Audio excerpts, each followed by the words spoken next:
Other people won't. Charlie? Yeah, but how do these super smart people with all these degrees in higher mathematics end up doing these dumb things? I think it's explainable by the old proverb that to a man with a hammer, every problem looks pretty much like a nail. They've learned these techniques and they just twist the problem so they fit the solution, which is not the way to do it.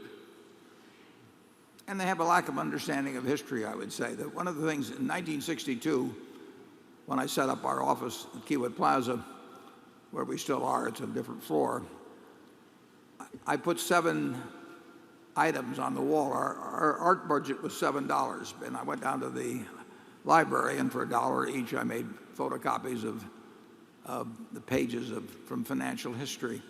And one of those cases, for example, was in May of 1901 when the Northern Pacific corner occurred. And it's kind of interesting in terms of being in Omaha because Harriman was trying to get control of the Northern Pacific and James J. Hill was trying to get control of the Northern Pacific. And unbeknownst to each other, they both bought more than 50% of the stock. Now, when two people buy more than 50% of the stock each, and they both really want it, they're not just going to resell it. You know, interesting things happen. To the shorts. And in that paper of May 1901, the whole rest of the market was totally collapsing because Northern Pacific went from $170 a share to $1,000 a share in one day, trading for cash because the shorts needed it. And there was a little item at the top of that paper, which we still have at the office, where a brewer in Troy, New York, committed suicide by diving into a vat of hot beer because he'd gotten a margin call.